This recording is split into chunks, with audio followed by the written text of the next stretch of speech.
Thank you. Welcome back. Welcome back. I'm reading in the book. I'm on page 225, and there's a paragraph here that I thought was really interesting. I just want to read it aloud.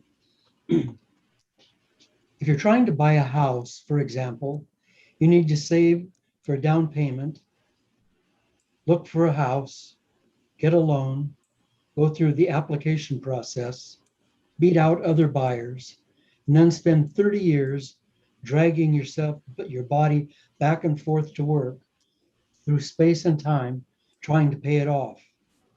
Those 2 points in consciousness, having the idea to buy the house and then paying the house off, are going to take time to go to intersect.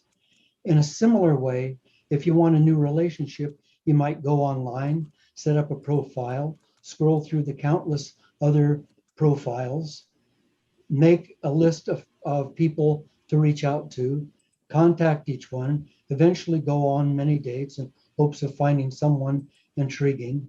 If you want a new job, you might take the time to share a resume, et cetera, et cetera, et cetera.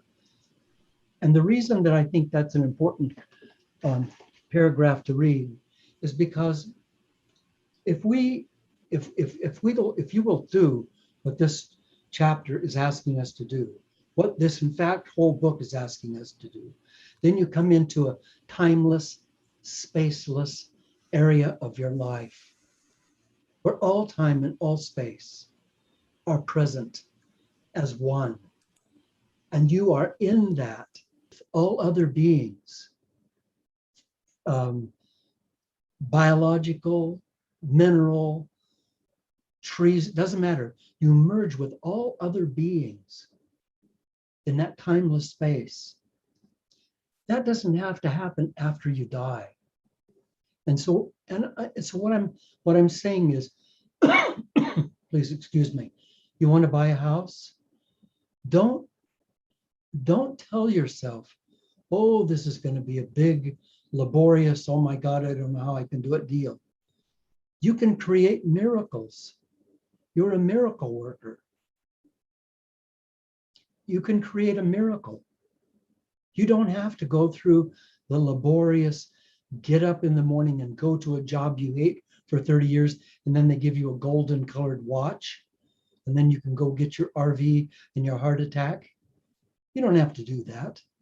There's other ways for you to create your reality.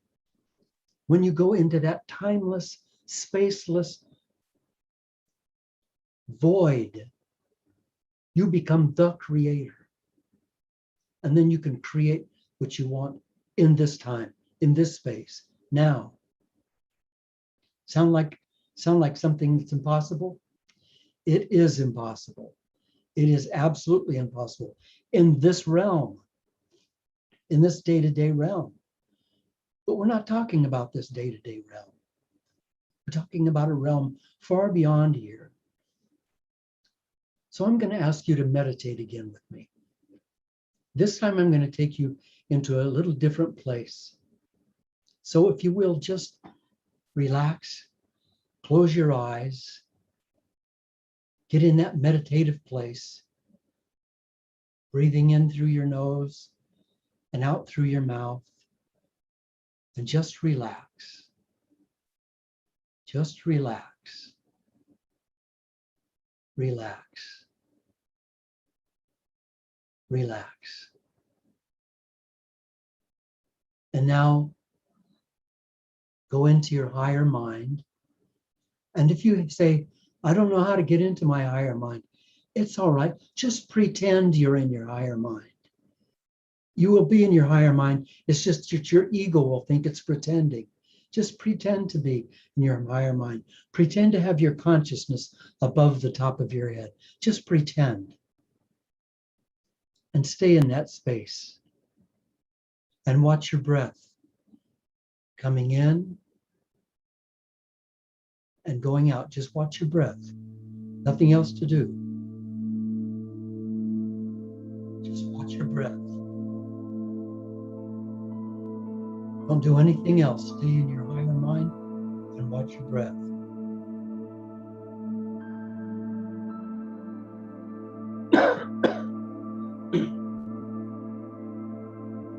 breathe in, breathe in through your heart. And now exhale. Exhale through the top of your head. Breathe in through your heart.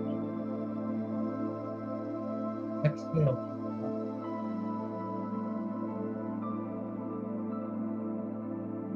Through your heart.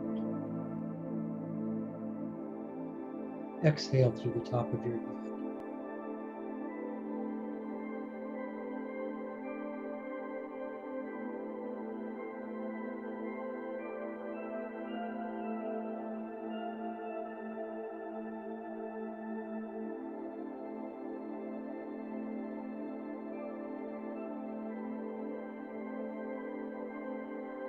You're floating now. Floating above your body.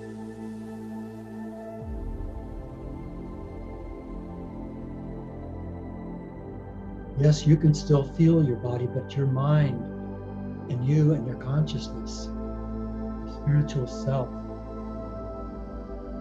you're now above your body, floating above your body.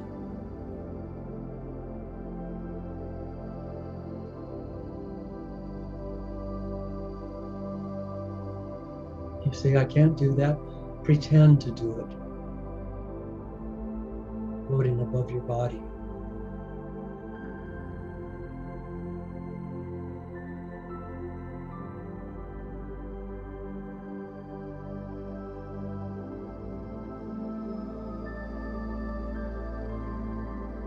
In this place, you are nobody, in no time and no place.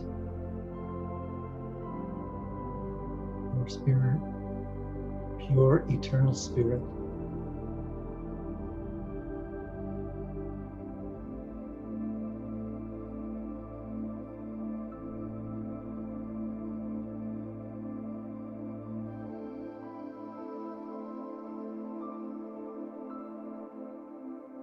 If a thought should come to your mind, either just say no thought, or just take your hand and wipe it away. Before it can even be completed, just wipe it away. So that you're in a thoughtless consciousness.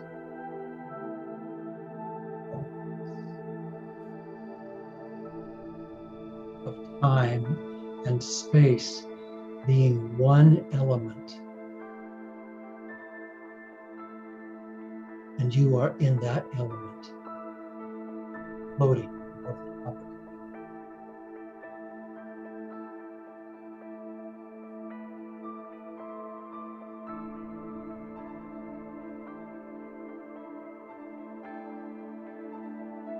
When you learn to be here regularly, daily, you will have the power to create the reality that you wish when you wish it.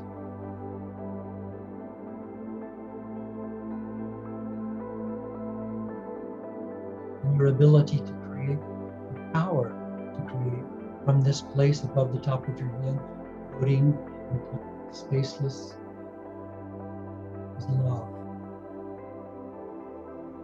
which is the intelligent energy of the multiverse.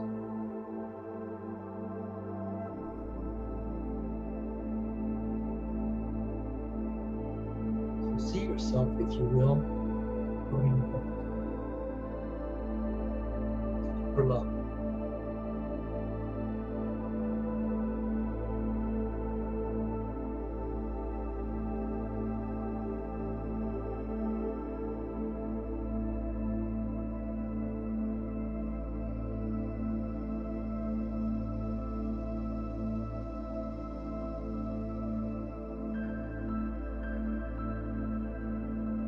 As you breathe in,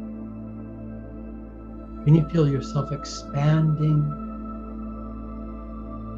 Expanding.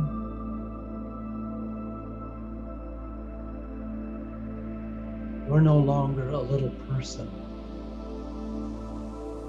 No longer a little troubled person. You are now one with Holy Spirit in eternity.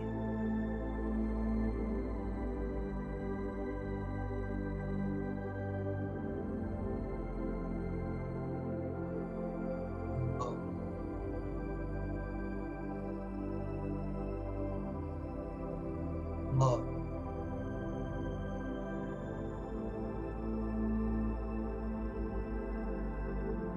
Love.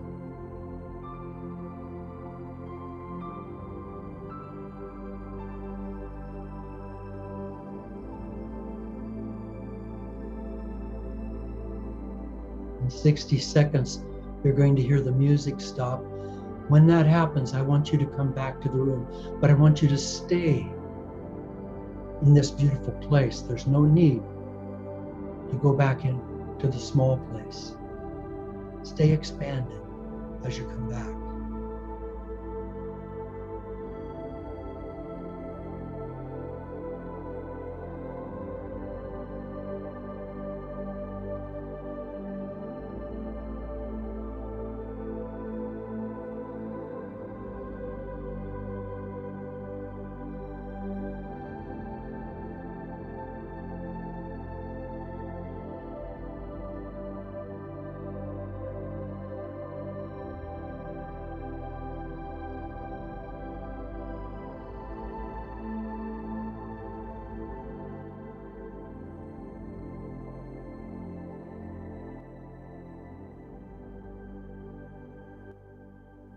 If you have something that you'd like to share, even a word or 2 words or 3 words about that meditation experience, this is called expressing. We're here to experience and then express. So if you have a word or 2, just let us know. Maggie, I think you're ready. I just want to say that my heart is wide open. I feel like I am home. I want to cry because I feel like I'm home. It's weird. You I are feel, home. like you guys are like-minded. Like we're all very like-minded. And this doesn't happen all the time. Thank you, Maggie. Thank you. Love you. Thank you.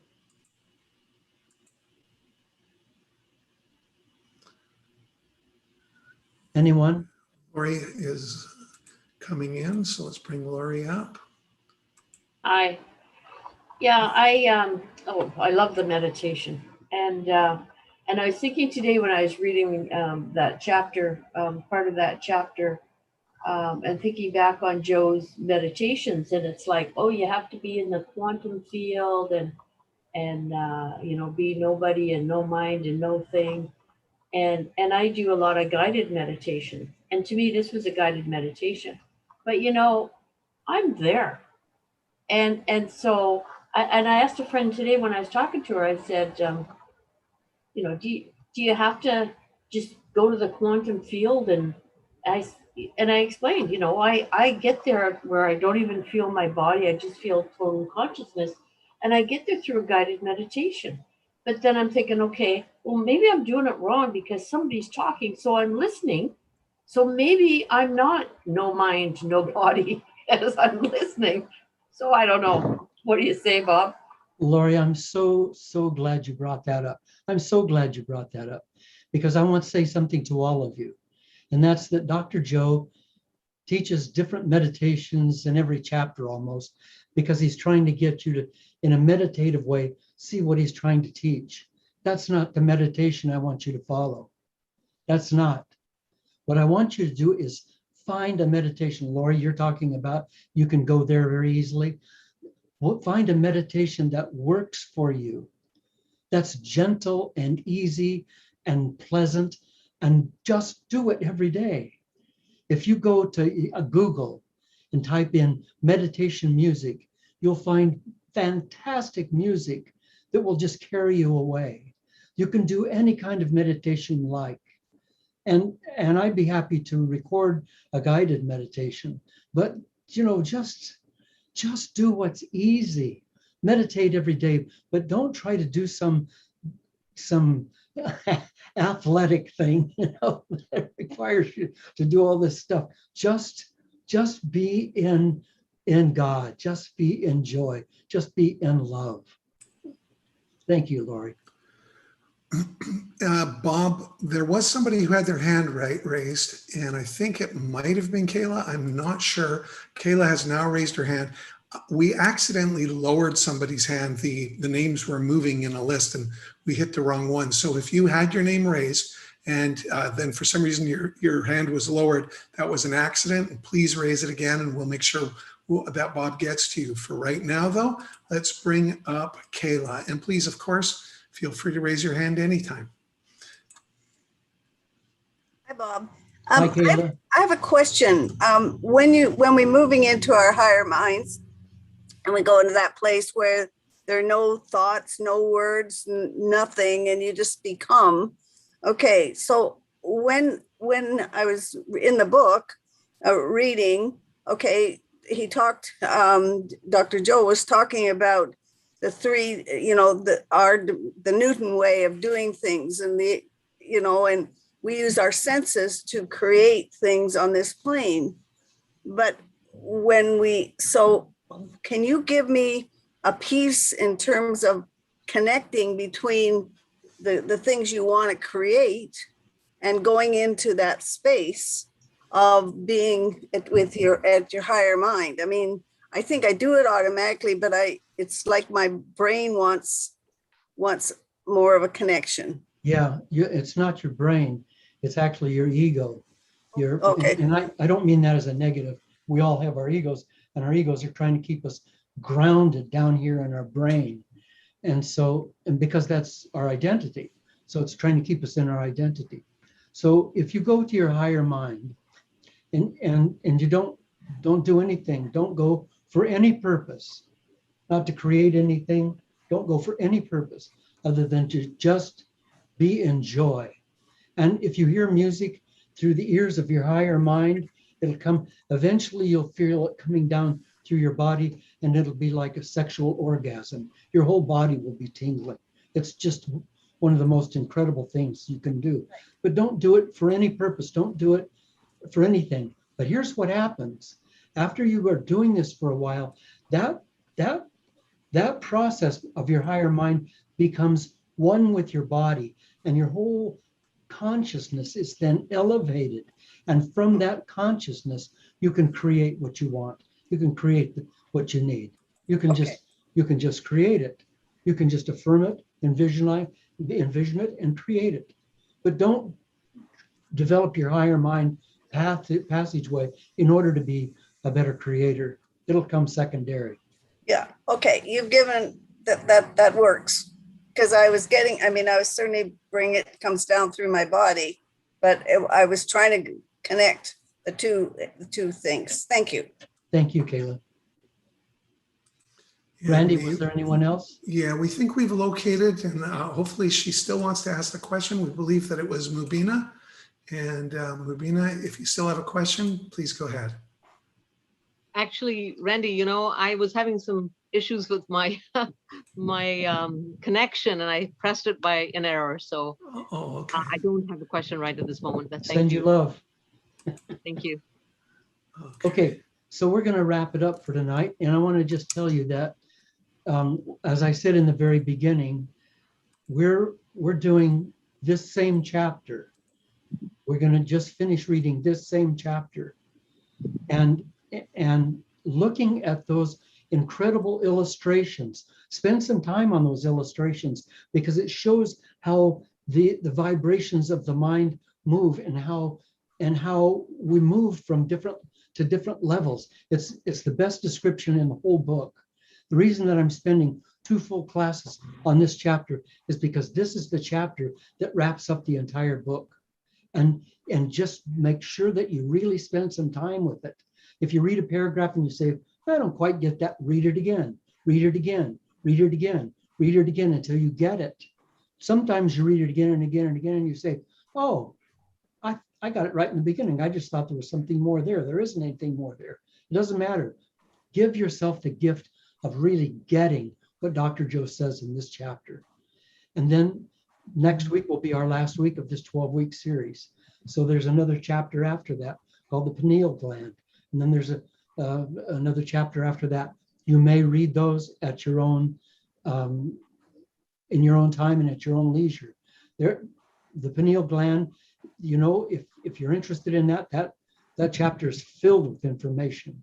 You might skip to the following chapter, and that's really filled with some really great information. But next week will be our last week of this 12-week series. And then we're going to take some time off. And we're going to come back on June 30th to begin an 8-week class. 8 weeks, 8-week class with Greg Braden's book, The Divine Matrix. Amazing book, amazing.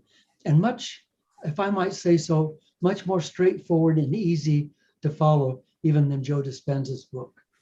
You'll love it. You'll absolutely love it. And I'll love working with you. Bring your friends. Buy the book, if you will, and read the introduction and the first chapter before that class begins. Okay, I love you.